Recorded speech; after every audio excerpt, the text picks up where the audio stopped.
Hey everyone, today I'll be going through 4 vehicles from previous Halo games that I think will most likely return in Halo Infinite's campaign and multiplayer. With Halo Infinite, I feel as though the array of weapons and vehicles will drastically change, ultimately increasing in size, allowing vehicles from previous titles to finally return to the franchise. We are now 1 month away from Halo Infinite news, where hopefully the campaign trailer and gameplay mechanics will be released, and maybe, just maybe, a beta will be announced, which would really be amazing to see. In the trailer, they'll be showing off some vehicles no doubt, so fingers crossed vehicles from the past return, as now would be the perfect time to bring them back. Now, before we begin, put down in the comments below the vehicle you would like to see return in Halo Infinite, and let's see if it makes the cut. Alrighty guys, let's get into it. Starting things off, we have the Hornet from Halo 3. Many Halo fans would love to see the return of this bad boy in Halo Infinite, simply because of how awesome it was to use and its striking yet simple design that instantly screams Halo. The Hornet consists of a one-man cockpit as well as having the option for 2 passengers during campaign and multiplayer. The Hornet was available to us in Halo 3 during the mission The Covenant, and even still, it was able to leave an impact on us, which really says it all. The Hornet's weaponry consists of a nose-mounted machine gun and 2 missile pods that, when triggered, fire missiles at the same time. The only disadvantage with the Hornet, however, is that there are no turrets on the sides, so unless your teammates or fellow Marines are packing Spartan lasers and rocket launchers, it basically makes them useless in aerial fights. Although, in saying that, the Hornet is quite agile in the air, so it can also be used to transport teammates from one side of the map to the other, like in Halo 3 and Halo 2 Anniversary multiplayer. Now, seeing as Halo Infinite's campaign will be taking place on Zeta Halo, the potential for open world sections seem even more probable, at least in a similar fashion to Halo CE, and as such, I can really see the Hornet returning in Infinite, as well as it being perfect for big type game types like BTB, Warzone, and hopefully Invasion if that returns too. So there's plenty of ways that the Hornet can add to the excitement in Halo Infinite, and is why it easily makes the list. Halo 3 brought with it some remarkable vehicles, one of them being the Brute Chopper, and with the Banished being leaked in Halo Infinite through a toy hunter, I can really see it being in the game. We still don't know for sure if the Banished will be in Infinite, although if they are, the Brute Chopper variant seen in Halo Wars 2 will most likely return in Halo Infinite. The Chopper can be described as an anti-anything vehicle, which I'm sure many of you that have used it would agree. Its primary assets lay in its capability to temporarily accelerate to twice its speed through rocket thrusters and its armament.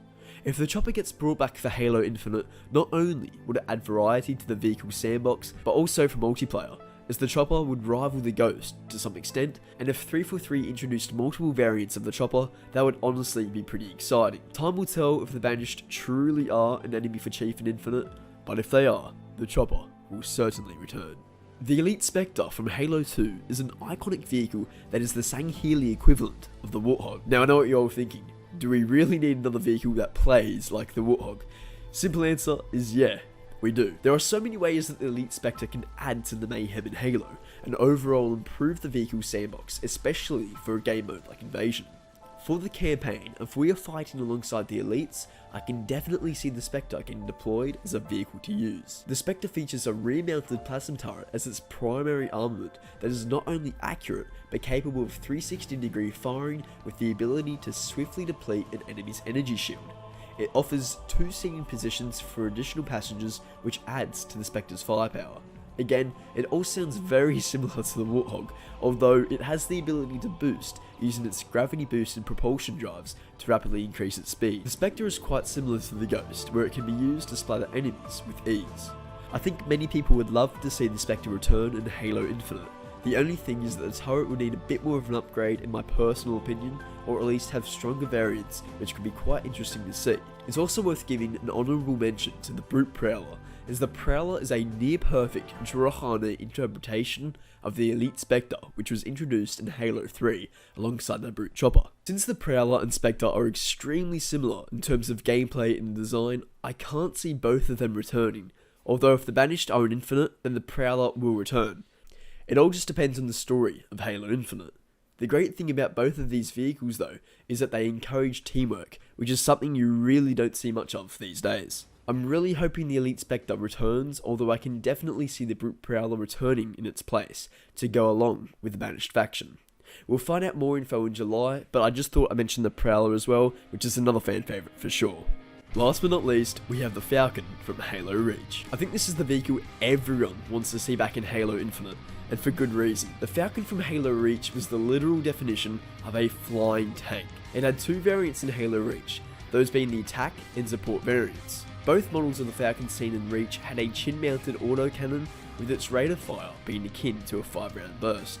Now what differentiates the two Falcons is the fact that the attack variant has two side-mounted grenade launchers as secondary weaponry, opposed to the support variant, which features two side-mounted heavy machine guns instead. Both versions are easily capable of destroying Banshees, whilst also providing point-to-point suppressive and attack fire on any ground enemy. The Falcon is extremely versatile and can be used to fit any mission or gameplay objective, regardless of variant. In Halo Infinite, because of how large the game will be, I can see both variants of the Falcon returning, where the attack Falcon could be seen as an upgrade over the support variant. Although one thing to note is that the Falcon seen in multiplayer didn't have an autocannon due to balancing issues, so maybe 343 could make a few tweaks to the main turret to make it usable in Halo Infinite's multiplayer. Of course, I think everyone just wants the Falcon to return. Doesn't really matter which variant it is, as long as it plays in a similar fashion to the original from Halo Reach. Halo definitely needs more air vehicles, especially on the human side, so having both the Falcon and Hornet return would be amazing to see, especially because they both serve different roles and play in unique ways. Alrighty guys, that's going to wrap it up for today. Let me know what your thoughts are. Do you want to see these vehicles return too? Let me know in the comments section below.